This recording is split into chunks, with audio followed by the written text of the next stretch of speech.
Everyone collects weak signals now, but most of what they collect predicts nothing. A weak signal isn't a thing to spot, it's a prediction you make.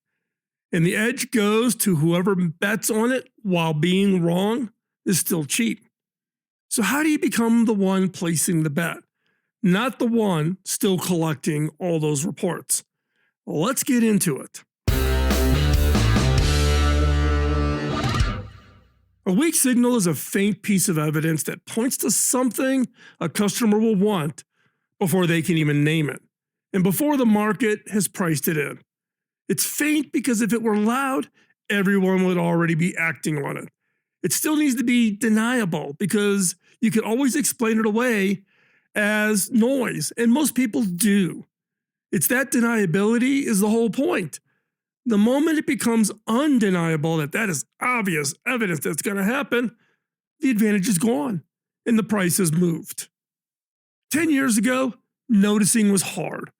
You needed sources, a network, time to read widely, a feel for the edges of your industry.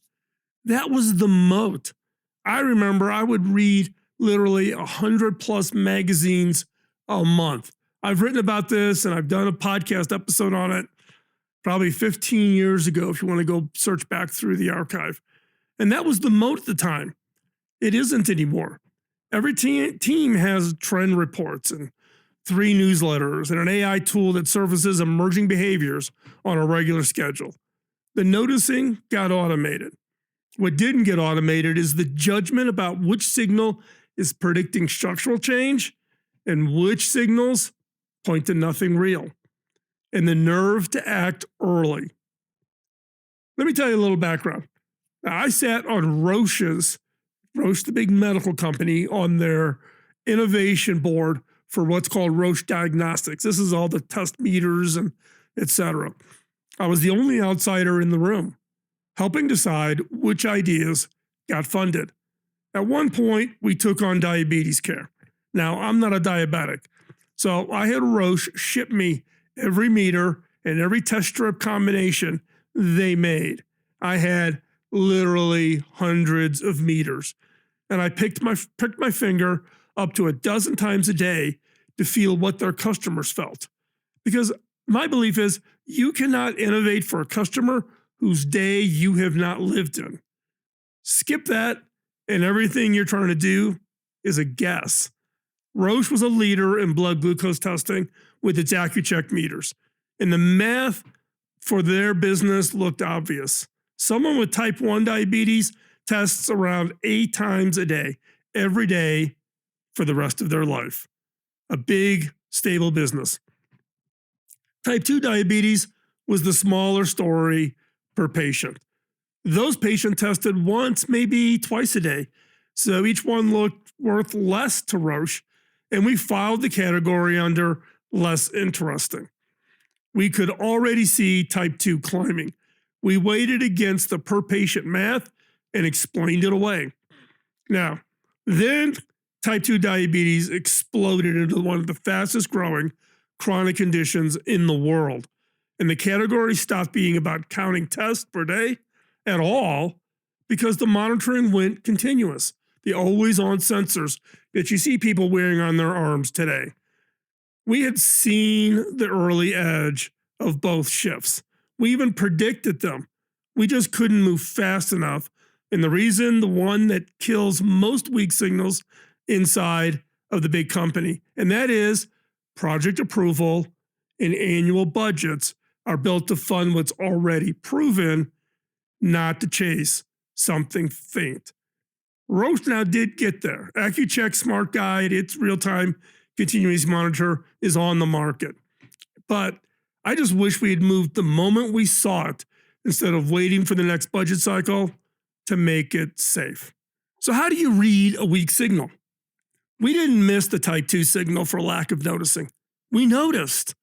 We missed it on the 3 things that come after, and these are the 3 you can train. The move starts once you got the signal you can't quite dismiss, and the skill is what to do with it. First up, you got to be able to tell the canary from the costume. Now, the canary in the coal mine was used by coal miners to predict air quality. And it matters because the air would change. And if you saw the canary change, it told the coal miners, get out of that space. It signals something structural, a shift in the environment that affects everyone in it, whether they've noticed it yet or not. A costume is the opposite. A few people put it on, it's striking, it spreads for a season, then they take it off, and the room is exactly as it was. On day one, the two look identical. A behavior appears, it's unusual, it's spreading. The only question that matters is whether it predicts a change in the customers cannot reverse. Once they start down that change, they will not come back. Or is this a moment that will just pass? It's a fad. Now, back in 2018, I wrote about telling a trend from a fad, and the test still holds. Ask what need the behavior reveals. Type 2 was a canary, and we read it as a costume because we counted testing frequency instead of the need underneath it. That need, millions of people learning to manage a lifestyle disease, only grew. The discipline is refusing to let the size of the spike tell you which one you're looking at. Costumes spike too, sometimes even higher because everybody hops on the bandwagon, follow the leader. You're reading for the need, not the noise.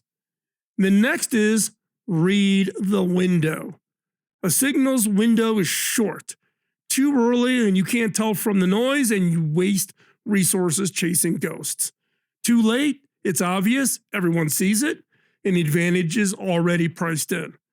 The value lives in that narrow gap in between. Waiting for more evidence feels like better judgment. But the evidence that finally convinces you has already reached your competitors. Certainty and advantage move in opposite directions. So by the time you're sure is just another word for you're too late.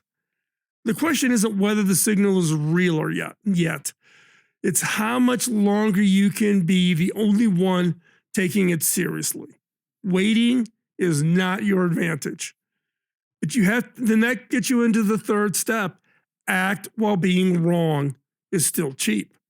This is the move that separates the people who read signals from those who collect them. And almost nobody is willing to make it. A signal you predict but never act on is still watching. One of my quotes that I say all the time, and you're probably tired of hearing it, ideas without execution is a hobby. And I don't know about you, but I'm not in the hobby business. The whole value of an early signal is that you move before it's confirmed. Wait for proof, and you're waiting too long. So you have to act on thin evidence, and you got to get comfortable with this. And let's face it, thin evidence is wrong a lot, which means you will be wrong a lot. And that's fine. But people hear that and they freeze because they picture the cost of being wrong as that big failed product launch or that wasted year or the budget burned on a guess. People call that caution. It isn't. The skill is structuring the bet so that being wrong is cheap. You don't commit a product line to a deniable signal. You commit a prototype, a landing page, one conversation with 10 customers, a 2-week test that costs you a sprint and buys you information you cannot get any other way. Being early and wrong should cost you about a week. Being early and right should put you a year ahead of your competitors. You're not betting on being right. You're buying the option to be right. Cheap enough that being wrong doesn't hurt, and you scale up only as the signal firms up. That's why the noticing crowd never gets here. Noticing carries no risk, so it never builds the muscle for cheap commitment. They watch, they report, they wait for certainty, and they call that foresight. It's the safe choice, and its value is zero. So, Let's talk about how do you practice this? How do you do something with this to actually exercise it? So pick one behavior you've been dismissing as noise in your customers, in your product idea that you're working on a blank idea. Come up with something. But what's that one behavior you've been dismissing as noise? Something you've seen more than once. Maybe it's your customers, your kids, your own habits that you've waved off because it looked too small or too strange to matter. Then run it through the 3 moves. Is it a canary or a costume? What need is the behavior revealing? A need the person can't go back from, or a novelty they'll sit down next season? Write the answer in 1 sentence. If you can't, you don't understand the signal yet. Step 2, find the window. How much longer does this stay deniable? Who else is likely seeing it? If the honest answer is it already feels obvious, pick a different signal. You're late on that one. Step 3, design the cheap bet. What's the smallest thing you could do this month to test whether you're right? Where being wrong costs you a week, being right puts you ahead. Name the bet. Name the cost. Name what you're going to learn from this. Then do this one real signal, and you'll feel the difference between collecting signals and using them. Collecting is comfortable. Using one costs you a decision. If you want a sparring partner for that, I've built one for you. From Signal to Bet is a digital download. It's a set of AI prompts that run a signal through these same 3 moves and argues with you for you to read at each one. It's free over at innovation.tools or down in the link below. The exercise teaches you the moves, the prompts makes you defend them. This is your partner to argue against. The signal was always there for you and for everyone reading the same reports you read. The edge was never in seeing it. It was in what you were willing to do before it was safe to do anything at all. Get good at that, and you stop reacting to the future, and you start arriving early. We'll see you next week. Bye-bye.